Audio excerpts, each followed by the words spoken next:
नमस्कार दोस्तों, स्वागत है आपका हमारे YouTube चैनल विधिलॉजी पर।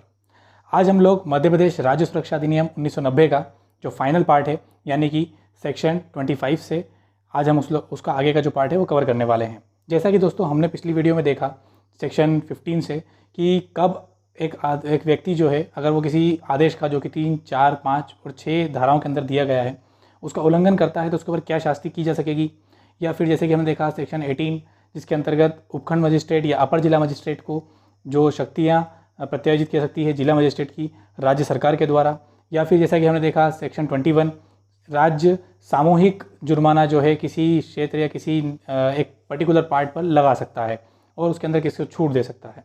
तो जैसा कि हमने ये सारी चीज़ें देखी उसी के कंटिन्यूएंस में आगे के सेक्शन हम आज कवर करने वाले हैं। और अगर दोस्तों आज आप हमारे चैनल पर नए हो तो please like, share and subscribe जरूर कीजिए। चलिए दोस्तों शुरू करते हैं। अध्याय 6 कतिपय स्थानों तथा क्षेत्रों तक पहुंच। इसके अंतर्गत दोस्तों 4 धाराएं हैं, धारा 25 से 28 तक। धारा 25 में बताया गया है कि संरक्षित स्थान क्या होगा। तो यदि राज्य सरकार जनसाधारण के हित में किसी स्थान के संबंध में ये आवश्यक समझती है कि अपराधिकृत व्यक्तियों का वहाँ पर आना जाना प्रतिबंधित कर दिया जाए, तब राज्य सरकार इस धारा के अंतर्गत आदेश जारी कर उस स्थान को संरक्षित स्थान घोषित कर देगी। तो ऐसे स्थान पर अगर कोई जाना चाहता है या किसी को जाना है तो उससे पहले वहाँ जाने से पहले अनुज्ञा लेनी होगी, या तो जिला मजिस्ट्रेट से या राज्य सरकार से। और इसके अलावा दोस्तों यदि कोई व्यक्ति बिना अनुज्ञा लिए उस स्थान में प्रवेश करता है या फिर उसके आसपास घूमता है या प्रवेश करने की कोशिश करता है तो ऐसे व्यक्तियों के खिलाफ कार्रवाई की जा सकेगी, और ऐसी कार्रवाई में उसे जो दंड दिया जा सकेगा वह 3 वर्ष तक का हो सकेगा, या फिर जुर्माने से या दोनों से दंडित उसे किया जा सकेगा। धारा 26 संरक्षित क्षेत्र। जैसा कि दोस्तों धारा 25 में हमने देखा संरक्षित स्थान, उसी तरीके से संरक्षित क्षेत्र होता है। तो यहाँ भी राज्य सरकार को अगर जनसाधारण के हित में यह लगता है कि वहाँ पर किसी व्यक्तियों का आना जाना विनियमित करना चाहिए या प्रतिबंधित करना चाहिए तो वह इस धारा के अंतर्गत वहाँ पर संरक्षित क्षेत्र घोषित कर सकती है। दोस्तों याद रहे कि संरक्षित क्षेत्र जो है यहाँ पर आप समझ सकते हैं कि जो ट्राइबल एरियाज़ हैं हमारे, या जो बहुत ही ज़्यादा अनडेवलप्ड हैं या जो चाहते ही नहीं है बाहर आना, तो ऐसे कोई क्षेत्र अभी भी हैं जो प्रजाति है वो वहाँ से जो हमारी बाहरी दुनिया है उससे नहीं मिलती। तो ऐसे क्षेत्रों को भी संरक्षित क्षेत्र घोषित कर सकती है राज्य सरकार इस अधिनियम के अंतर्गत। और ऐसे संरक्षित क्षेत्रों में बिना अनुज्ञा के जाना वर्जित रहता है। तो ये जो अनुज्ञा है वो वैसे ही जिला मजिस्ट्रेट या राज्य सरकार द्वारा ली जाती है। और यदि कोई व्यक्ति ऐसी अनुज्ञा लिए बिना ऐसे क्षेत्र में प्रवेश करता है या प्रवेश करने की कोशिश करता है तो उसके खिलाफ कार्रवाई की जा सकेगी, और ऐसी कार्रवाई में उसे 3 वर्ष तक का कारावास या जुर्माने से या दोनों से दंडित किया जा सकेगा। धारा 27 गार्ड के साथ बल प्रयोग करना या उससे बचकर निकलना। तो दोस्तों यहाँ गार्ड से मतलब है कि ऐसा व्यक्ति जो कि संरक्षित स्थान या संरक्षित क्षेत्र जो कि धारा 25 और धारा 26 के अंतर्गत घोषित किए गए हैं वहाँ पर अपनी ड्यूटी कर रहा है, या वहाँ पर जो प्रवेश करने वाले लोग हैं या आने जाने वाले लोग हैं उनकी जो डिटेल्स है वो उसको राइट डाउन करनी होती है वहाँ पर। तब ऐसी स्थिति में यदि कोई व्यक्ति वहाँ आकर उसके पास आकर बलपूर्वक यानी कि उसके साथ धक्का मुक्की कर या अंदर प्रवेश करने की कोशिश करता है, या फिर उसे धमकी देता है बल प्रयोग करने की और उससे अपनी पहचान छुपा के या किसी तरीके से छिपकर अंदर प्रवेश करने की कोशिश करता है, तब ऐसी स्थिति में उसके खिलाफ कार्रवाई की जा सकेगी, और ऐसी कार्रवाई में उसे 3 वर्ष तक का कारावास या जुर्माने से या दोनों से दंडित किया जा सकेगा। धारा 28 कतिपय स्थानों तथा क्षेत्रों के लिए आदेश। दोस्तों जैसा कि हमने देखा कि 25 और 26 में जो है संरक्षित स्थान और संरक्षित क्षेत्र तो घोषित कर दिए जाते हैं राज्य सरकार के द्वारा, पर फिर भी कोई ऐसे स्थान जो कि संरक्षित घोषित नहीं किए गए हैं वहाँ के लिए भी यह अधिनियम लागू कर सकती है राज्य सरकार। तो ऐसी स्थिति में अगर राज्य सरकार को लगता है कि कोई स्थान या क्षेत्र को संरक्षित घोषित किया जाए तो वह इस अधिनियम के अंतर्गत ही घोषित कर देगी। और ऐसे जहाँ पर यह घोषित किया जाता है वहाँ पर यदि कोई व्यक्ति है यानी कि स्थानीय क्षेत्र में जो व्यक्तियों का प्रवेश है वह भी इसी के द्वारा रेगुलेट किया जाएगा। और इस आदेश के अंतर्गत कुछ उपबंध किए जाते हैं जो कि इस प्रकार है। यदि कोई व्यक्ति पूर्व में इस अधिनियम के अंतर्गत इसी धारा के अंतर्गत या तो दोषी हो चुका है तो ऐसे व्यक्ति को उस संरक्षित क्षेत्र जो घोषित किया है वहाँ पर आने जाने की जो डिटेल्स हैं वह वहाँ मौजूद अधिकारी को देनी होगी।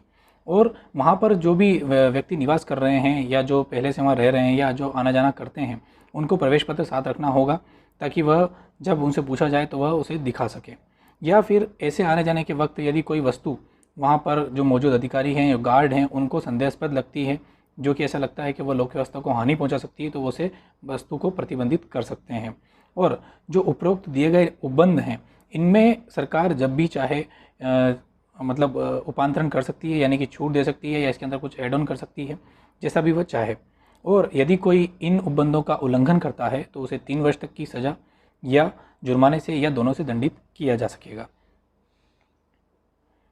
अध्याय 7 दोस्तों, अनुपूरक यानी कि सप्लीमेंटल्स। इसके अंतर्गत धारा 29 से लेकर 35 तक बताया गया है। धारा 29 बोलती है कि राज्य सरकार की शक्तियां तथा कर्तव्यों का प्रत्यायोजन।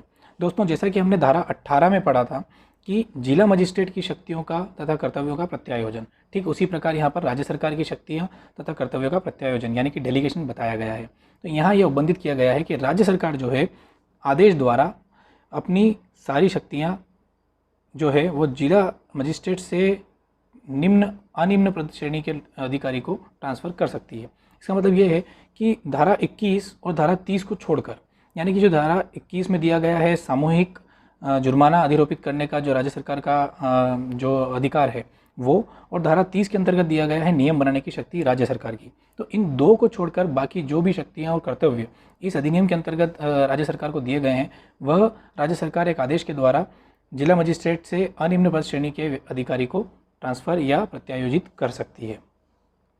धारा 30 नियम, यानी कि राज्य सरकार जो है इस अधिनियम के अंतर्गत जो नियम बनाएगी वो धारा 30 के अनुरूप बनाएगी, और जो ऐसे नियम जो राज्य सरकार बनाती है वह पहले पूर्व प्रकाशन करेगी और ऐसे नियम को लागू करने से पहले वह विधानसभा के पटल पर रखा जाएगा, जैसे कि सारे एक्ट अपने बनते हैं ठीक उसी तरीके से।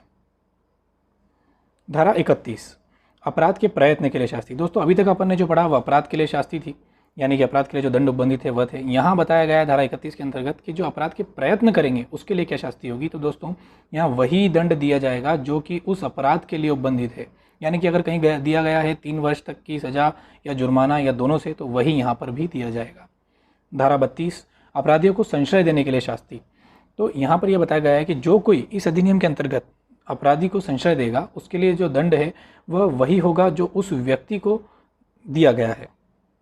तो यहाँ दोस्तों संशय के अंतर्गत क्या आता है वह हम देख लीजिए कि संशय के अंतर्गत आश्रय, यानी कि उसको रुकना या व्यवस्था करना उसके रुकने की, या भोजन, पेय या धन, वस्त्र, आयुध, गोला बारूद या ऐसे साधन जिसके द्वारा वो कहीं और प्रवाहन कर सके, या उसे पकड़े जाने से बचाने के जो भी कार्य उनके द्वारा किए जाएंगे जो उनको संशय दे रहा है, वो सभी संशय के अंतर्गत आते हैं।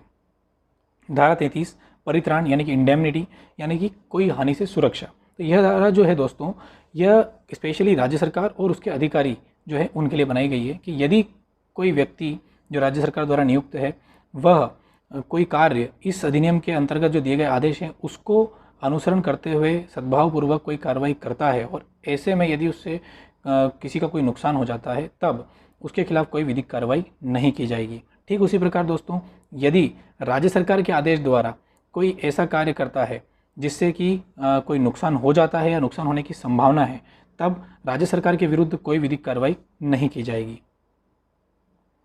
धारा 34 अन्य विधियों का लागू होना वर्जित नहीं होगा। यह दोस्तों यहाँ पर यह बताया गया है कि इस अधिनियम के अतिरिक्त यदि कोई अन्य अधिनियम है जिसके अंतर्गत इस अधिनियम के अंतर्गत जो अपराध है उसके लिए कोई उपबंध किए गए हैं तो वह भी लागू हो सकेंगे। यह अधिनियम किसी दूसरे अधिनियम को रोकेगा नहीं। धारा 35 किसी भी पुलिस अधिकारी द्वारा तलाशी ली जाने की शक्ति।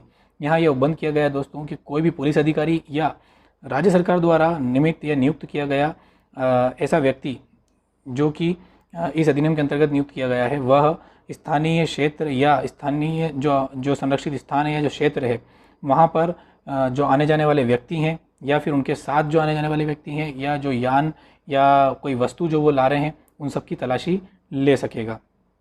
और ऐसी तलाशी में यदि कोई वस्तु ऐसी लगती है जो कि वहाँ पर ले जाने योग्य नहीं है तो वह उसको निरुद्ध कर सकेंगे। और दोस्तों याद रहे कि इसके अंतर्गत जो है स्त्री की जो तलाशी ली जाएगी वह किसी स्त्री के द्वारा ही ली जाएगी। और दूसरा इंपॉर्टेंट पॉइंट यह है कि जो तलाशी ली जाएगी उसके अंतर्गत शिष्टता का सम्यक ध्यान रखा जाएगा। तो दोस्तों यहाँ पर हमारा मध्य प्रदेश राज्य सुरक्षा अधिनियम जो है वो समाप्त होता है, और इसके जो MCQ का वीडियो है वो हम जल्द ही लेकर आएंगे। और यहाँ तक आपको कैसा लगा वो हमें ईमेल कर ज़रूर बताएं। और यहाँ तक आपको साथ रहा उसके लिए धन्यवाद। और आगे भी हमारे वीडियो ऐसे ही आते रहेंगे नए सब्जेक्ट के। Thank you.